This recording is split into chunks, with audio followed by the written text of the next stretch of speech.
Hello friends, welcome to Sudha learning teacher channel. मेरा नाम सुधा सरस्वती है।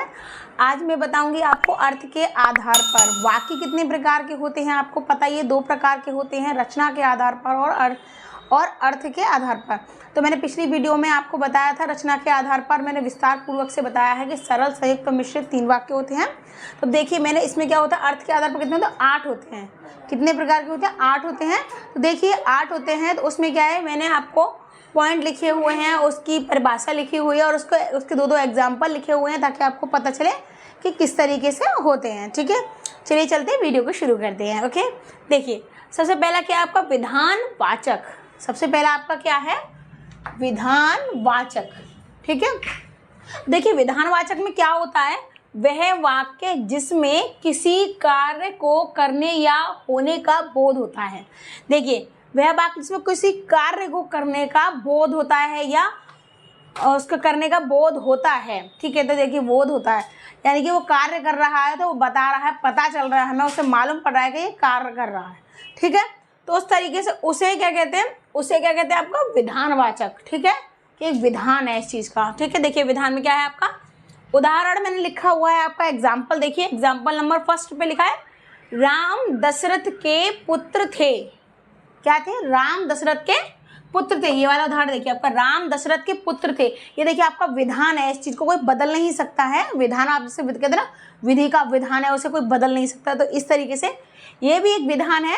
तो राम दशरथ के पुत्र थे, ये इसको कोई नहीं बदल सकता क्योंकि वो उनके पुत्र रियल में थे, तो अब कोई कुछ बदल नहीं सकता, इसलिए विधानवाचक होता है। ठीक है, उसका देखिए दूसरा पॉइंट देखिए आप यहाँ पर, कश्मीर एक खूबसूरत जगह है। आप ये चीज़ तो आपको पता ही होगी, कश्मीर कितनी खूबसूरत है। लोगों हंसी वादियाँ उसकी देखने जाते हैं, कितना नज़ारा अच्छा होता है, बहुत प्यारी जगह होती है। कि सबसे बेस्ट कहते हैं ना कि जहाँ जन्नत कहाँ है, कि कश्मीर में जन्नत ही जन्नत है। तो इस तरीके से देखिए कश्मीर एक खूबसूरत जगह है, इसे कोई जुटला नहीं सकता। ये भी विधि का विधान ही है कि कश्मीर रियल में बहुत ही सुंदर है। देखिए ये आपका विधानवाचक हो गए, क्या हो गए, जिनका विधान है कि ये चीज़ परमानेंट है आपकी, तो ये क्या हो गया आपके विधानवाचक। अब देखिए दूसरा पॉइंट बताते हैं आपको, ये क्या है आपका, निषेधवाचक। क्या है, निषेधवाचक। ठीक है, तो देखिए वह वाक्य जिससे किसी कार्य के न होने का पता चलता है। देखिए सब कोई वाक्य है जिसमें किसी कार्य, ऊपर वाले में क्या था कि कार्य होने का पता चल रहा है या बोध हो रहा, इसमें क्या है, कार्य ना होने का बोध हो रहा है, यानी ना होने का पता चल रहा है, ऐसे काम नहीं हो रहा है कुछ भी, तो वो चीज़ हमें पता चले, तो वो क्या होता है, निषेधवाचक। आपने वो सी जगह देखा होगा कि निषेध लिखा हुआ होता है, मतलब ये चीज़ें करना मना है। इस तरीके से देखिए, अब उसका मैं आपको उदाहरण बताती हूँ। देखिए उदाहरण में क्या है, सबसे पहला आपका क्या है, बिजली कल तक नहीं आएगी। ठीक है, तो कोई कार्य नहीं हो रहा, जब बिजली आ ही नहीं रही है तो कुछ हो ही नहीं रहा। आपको पता ही है कि बिजली कुछ काम ही नहीं हो रहा, जब बिजली आएगी नहीं तो कोई कार्य हो ही नहीं सकता है। ठीक है, तो देखिए दूसरा क्या है, मोहन आज से बाजार में नहीं घूमेगा। तो क्या है कि अब मोहन कोई भी काम नहीं करेगा, घर पे बैठेगा आराम से, कोई भी काम नहीं करेगा। तो उसमें क्या है कि बाजार में जाएगा ही नहीं, जाएगा नहीं तो घूमेगा नहीं, सामान लाएगा नहीं, कोई भी कार्य नहीं करेगा आपका। ठीक है, तो ये आपके क्या हो गए, ये आपके निषेधवाचक के उदाहरण हो गए। आप देखिए विधानवाचक और निषेधवाचक एक दूसरे के अपोजिट होते हैं। ठीक है, यानी अपोजिट यानी विलोम होते हैं। एक में कार्य होने का पता चलता है, दूसरे में कार्य होने का ना पता चलता है। ठीक है, अब देखिए हम तीसरे पॉइंट नंबर तीसरे पे, आज्ञावाचक। ये देखिए इनके कुछ इनके शब्द जो लिखे हुए हैं, इनसे हमें उन चीज़ का समझ में आता है, पता चलता है। ठीक है, देखिए जैसे आज्ञावाचक, क्या है, आज्ञावाचक। तो आज्ञा से आपको पता चल रहा है कि आज्ञा देते हैं, आज्ञा देना, ऑर्डर, ये आपको समझ में आ ही जाएगा। देखिए वह वाक्य जिसमें जब किसी भी प्रकार की आज्ञा और अनुमति देने का भाव प्रकट हो। देखिए जब वाक्य किसी के प्रकार की आज्ञा और अनुमति, इसमें दोनों दिया। आज्ञा क्या होती है, जो हम किसी को देते हैं, अनुमति क्या होती है, हम किसी से लेते हैं। जैसे कि हम बड़ों की अनुमति लेते हैं, अपने घर से बाहर जा रहे हैं, तो पेरेंट्स होते हैं हमारे, माता पिता होते हैं, उनसे अनुमति लेते हैं कि मम्मा हम बाहर जा रहे हैं, पापा हम बाहर जा रहे हैं, तो ये होती है अनुमति। आज्ञा होती है, आपके माता पिता बोलते हैं आपको, बेटा बाहर जाओ, ये सामान लेकर आओ, तो ये चीज़ आपकी आज्ञा होती है, और जो हम लेते हैं वो अनुमति कहलाती है। ठीक है, तो देखिए, तो मैंने आपको अब उसका मैं देखिए उदाहरण बताऊंगी आपको, कृपया शोर न करें। तो ये क्या है, आपसे अनुमति कर रहे हैं कि कृपया शोर ना करें, प्लीज़ कृपया आपसे शोर ना करें। ठीक है, और दूसरा पॉइंट क्या है, मुझे एक गिलास पानी पिला दो। ये क्या है, ये आपको आज्ञा दी जा रही है, क्या की जा रही है कि एक गिलास पानी पिला दो। ठीक है। तो ये आपकी आज्ञा है, ये आपकी अनुमति है। तो इस तरीके से भाव प्रकट होता है ना, तो वो क्या होता है, आपका आज्ञावाचक होता है। देखिए उदाहरण में आपको मैंने बता दिया है, कृपया शोर न करें, मुझे एक गिलास पानी पिला दो। ठीक है। उसका देखिए हम आते हैं 4 नंबर पे। क्या है आपका 4 नंबर का, प्रश्नवाचक। इसमें भी देखिए मैंने आपको बताया शब्द से पता चलता है प्रश्नवाचक, यानी कि इसमें क्वेश्चन मार्क का यूज होता है इन उदाहरणों में। तो वो चीज क्या होती है, प्रश्नवाचक होती है। देखिए वह वाक्य जिसमें कोई प्रश्न पूछा जाए, यानी प्रश्न पूछे जाने का भाव प्रकट हो। ठीक है।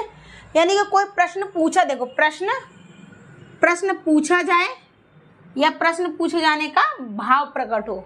ठीक है। यानी कि मतलब प्रश्न पूछ लो या ऐसा लग रहा है कि हम क्वेश्चन ही हो गया वो चीज़ का, तो वो आपका क्या होता है, प्रश्नवाचक होता है। देखिए उसका उदाहरण देखिए आप, उदाहरण से पता चलिए वह कौन से कक्षा में पढ़ता है। तो हम क्वेश्चन ही तो पूछ रहे हैं आपसे कि वह कौन से कक्षा में पढ़ता है। अब हम डायरेक्ट बोलते हैं कि वह तो 4 में पढ़ता है, तो ये क्वेश्चन ही तो ये उसका उत्तर हो जाता है। ठीक है। तो अब हम उसके क्वेश्चन को क्या होता है कि वह कौन से कक्षा में पढ़ रहा है, यानी उसकी कक्षा कौन सी है। हम पूछते हैं ना किसी के बारे में कि आपका बच्चा कौन सी क्लास में पढ़ रहा है या आपके बच्चे कौन सी कक्षा में पढ़ रहा है। तो ये उस तरीके से। और फिर ये देखिए तुम घर कब जाओगे। दूसरा पॉइंट देखिए, तुम घर कब जाओगे। ठीक है। तो ये भी एक क्वेश्चन है कि तुम घर कब जाओगे।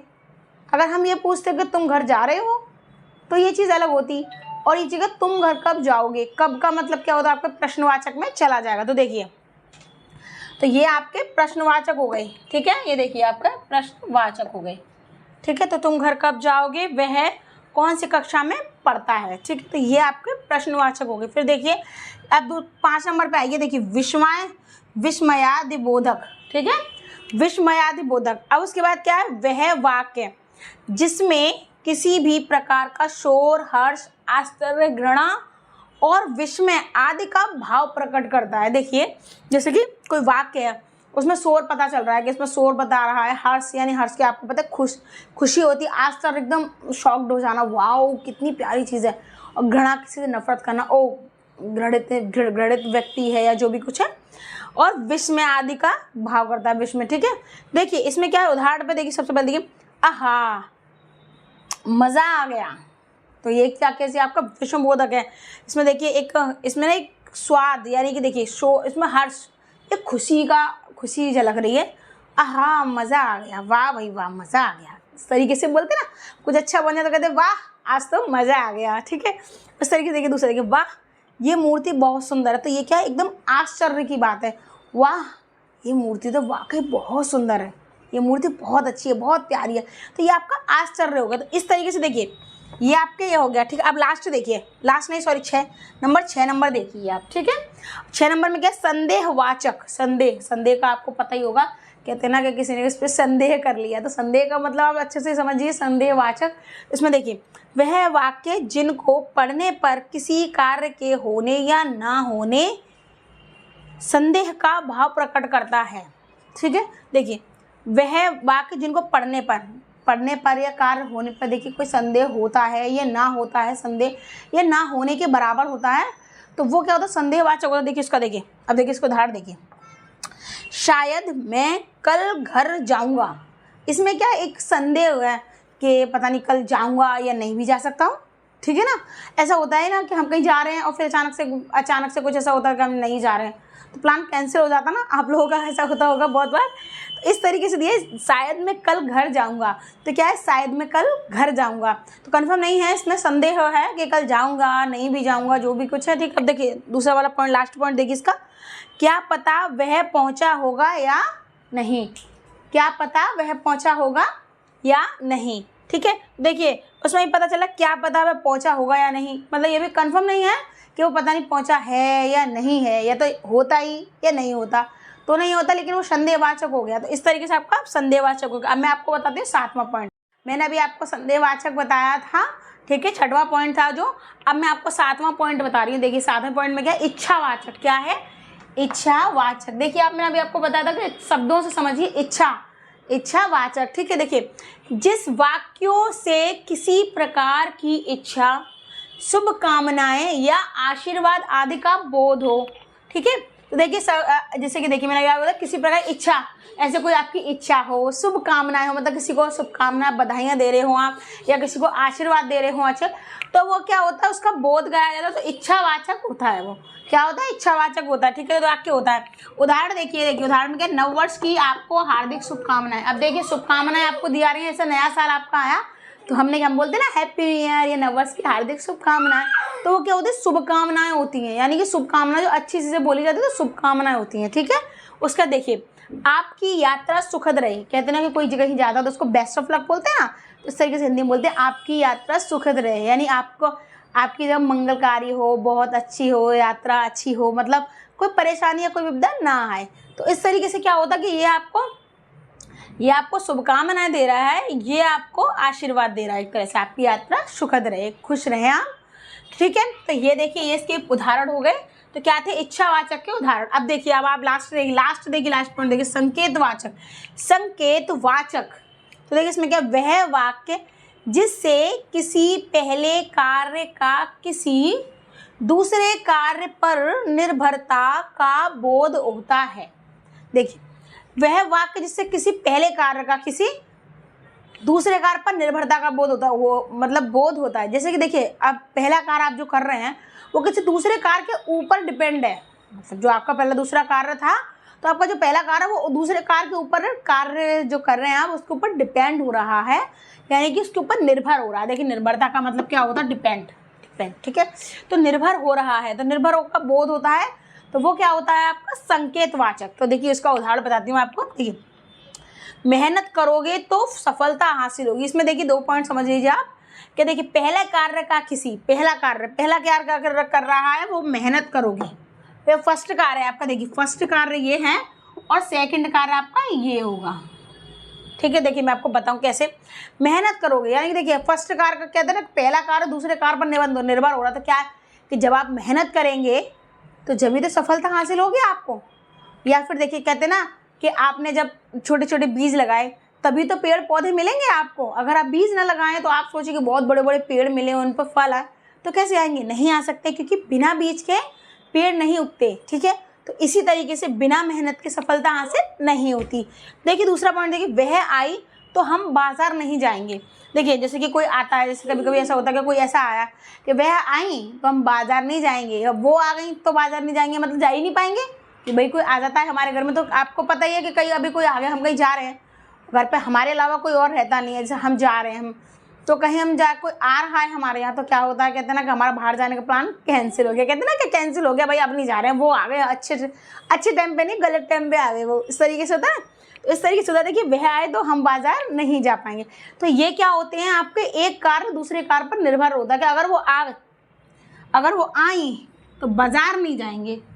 ठीक है, तो ये क्या होता है कि दूसरे कार्य पर निर्भर होता है। तो इस तरीके से देखिए, एक ये पॉइंट आपका कि मेहनत करोगे सफलता हासिल होगी, और ये दूसरा आपका वह आए तो हम बाजार नहीं जा पाएंगे। तो ये क्या है, आपके संकेतवाचक के वो हैं। इस तरीके से मैंने अभी आपको 8 पॉइंट बताए हैं, अर्थ के आधार पर उनको विस्तार पूर्वक बताया कि उनके शब्द हैं, जो शब्दों से आप, अगर आपको वैसे नहीं आते तो आपको 8 पॉइंट याद रखने हैं। तो क्या आप शब्दों के सहारे से ही आप उनकी डेफिनेशन बना सकते हैं। ज़्यादा बड़ी डेफिनेशन नहीं है, एक लाइन की डेफिनेशन है, और आप उससे 1 या 2 उदाहरण नॉर्मल आप बना ही सकते हैं, थोड़ा सा कोशिश करेंगे। तो देखिए, अगर आपको मेरी वीडियो पसंद आए तो लाइक शेयर कमेंट करना ना भूलें, और मेरे चैनल को सब्सक्राइब ज़रूर कर लें।